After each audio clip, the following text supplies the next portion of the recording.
All right, thanks, Rod, and good morning to everybody. And I hope a bunch of y'all had a chance to go to the commodity conference last week. I always take good notes there, and we had an excellent farmer panel as well as Randy Dowdy. And it got me thinking. I'm talking about the soil fertility program, and I don't know if any of y'all caught what they all had in common. Anybody notice what they all did in common? Nothing, really. I think what they all had in common, perhaps, is that they all considered these three aspects. Okay, and we're very fortunate that we live in an area where we've got a commercial infrastructure that is going to supply, a variety of equipment options, a variety of information options, and a variety of input products. And those are all expenses. If you're not spending anything on any one of those, you're probably making a big mistake. But all these farms, they're coming up with their own unique balance of all those aspects. Just start with, the equipment. The type of equipment you use determines the type of source that you can apply, what timing in the season, and then also the placement. We've got granular, solution, starter bands, mid-season. They may all be different uniformities. The type of information, that's going to determine what kind of decisions you make regarding products and rates. And then again, the products is, what's available there to purchase. This thing on equipment, we've got, you got to have something that's available in a timely manner. It may be something you own, it may be a custom application. Whatever it is, and one thing Randy Dowdy mentioned, do you hope or you know that it's calibrated? And that you've got a good calibration for rate and uniform pattern. Okay? That type of equipment is going to determine whether you're putting out only pre-plant or starter or mid-season. As we go on and get more and more sophisticated, there's options, swath guidance. Some of this is variable rate. Sometimes you got the capability of multi-ingredient variable rate, but you've got to come up with a program. What we really want to avoid is situations like this, where we've got some, we may have a perfect rate per acre, but it's non-uniform. Information, what's that mean, okay? Well, I'm usually talking about soil fertility, so we'd like to be able to define, what's out there, what's in the soil. We'd want to know what the crop needs. They don't all need the same thing. Sometimes we get a mid-season assessment. Right now is the time, if you've got wheat or a small grain, be thinking of a plan. Do you need anything as an early top dress boost, or is your crop okay?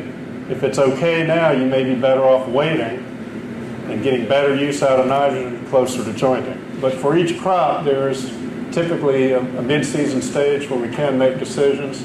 The other thing is spatial variability, and we've got tools, whether it's just scouting fields or using either remote sensing or LiDAR data to evaluate, what the variability is in those fields and whether or not we can use that to make a decision.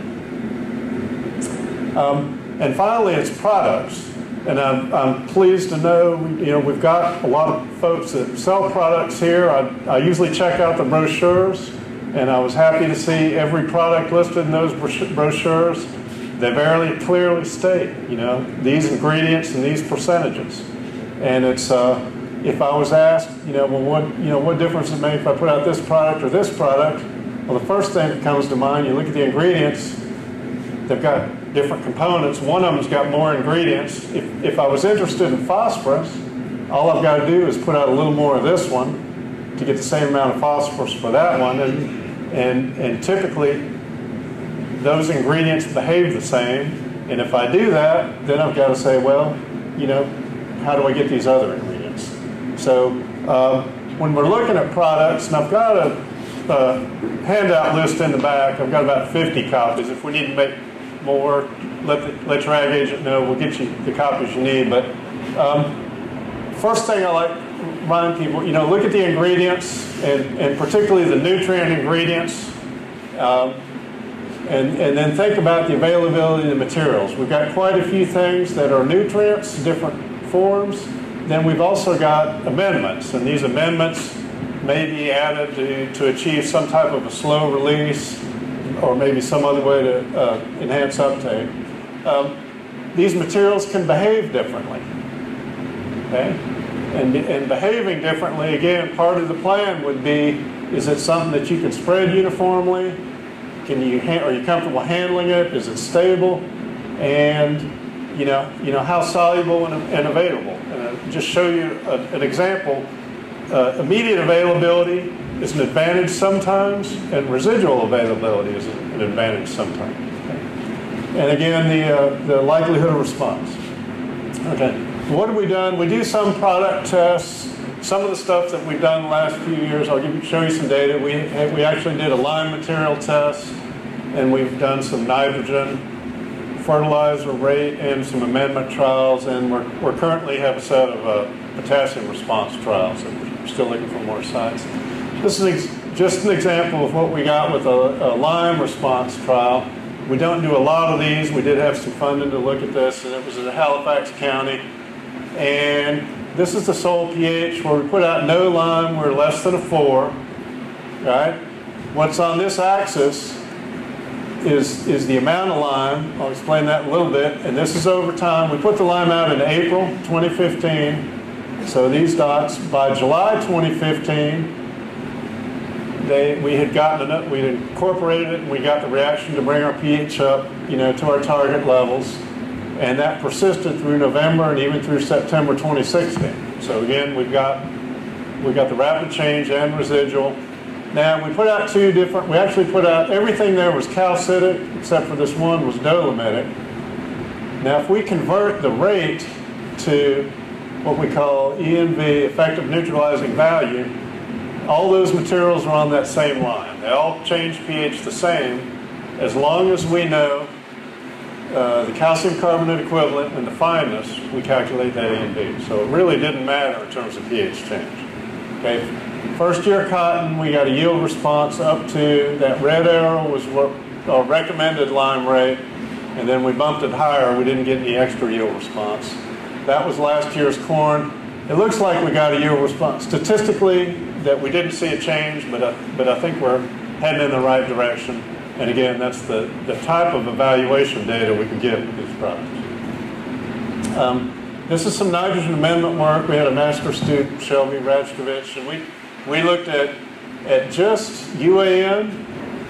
We looked at a product with a nitrification inhibitor, that's Instinct, and we looked at a dual product which had nitrification inhibitor and a urease inhibitor, and that was Agritane Plus. And then a product called Enzone, which is actually what I call a penetrant, a little bit different chemistry. And we added it. This is in the lab, and this is how much ammonium we got and how much nitrate we got. And if I look at our UAN here, the nitrification inhibitor is the one that delayed ammonium converting to nitrate for the longest. Okay? The Agritane Plus, it's got a nitrification inhibitor, but since it's got a urease inhibitor too, they don't put as much of either one. So it kept ammonium there longer than the UAN, but not quite as long as if we had a higher rate of a nitrification inhibitor. The Enzone didn't do anything, but again, it's not targeting the enzyme, it's a penetrant. That's what its chemistry is, okay? How about crop yields? We had 10 field tests, 6 with corn and 4 with wheat. These are 3 sites, 2 years each for corn.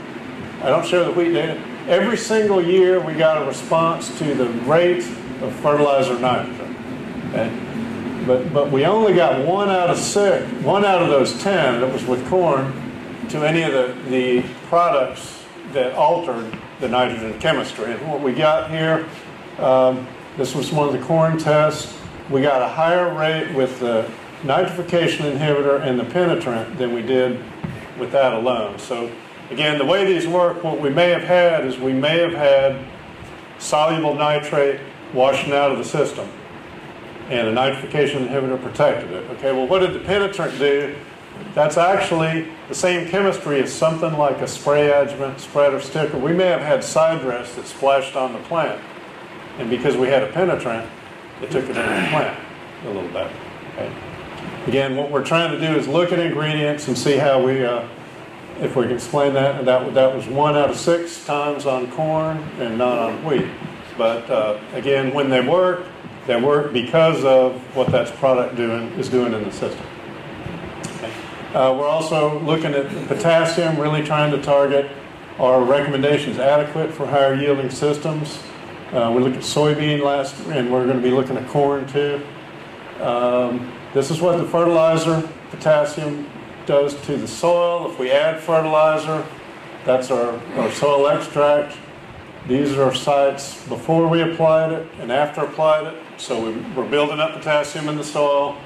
Soybean leaves, we're building it up a little bit, and we're doing sampling at different leaf stages. We pick up a little bit bigger change there at V5 than we do V3. Reproductive stages, all the concentrations are different, and that's why we have to tell the lab what stage we sample it at. When we did our single year sites last year, we didn't get any significant responses. We've been starting at a soil index of about 30, so we're looking at sites for this next year where we're starting at an index of maybe 20, something like that. If we can do that, we'd like to repeat that.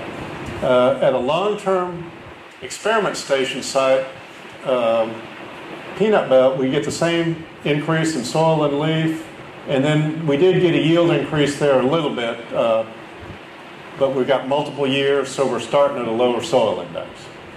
Okay. This is some data with corn, and this was what we got on Blackland Tour 2015. Corn yields up to 250 bushels an acre. Now if we didn't put any potash or phosphorus, we were down pretty much in yield. If we put out the recommended rate, we were up to that maximum yield level. Again, we'd like to get a little bit finer gradient. We didn't have very much of a stair step. We put out nothing or recommended rate. But again, for a basic soil fertility program, I think you're going to need to use well-maintained and calibrated equipment, collect and use information, to pick the products and the rates, and then again apply the products likely to result in profitable response. These are not exact, but at least I think we're heading toward the information we need to get a realistic program. So I'd be happy to answer any questions if you got them. Any questions, Paul?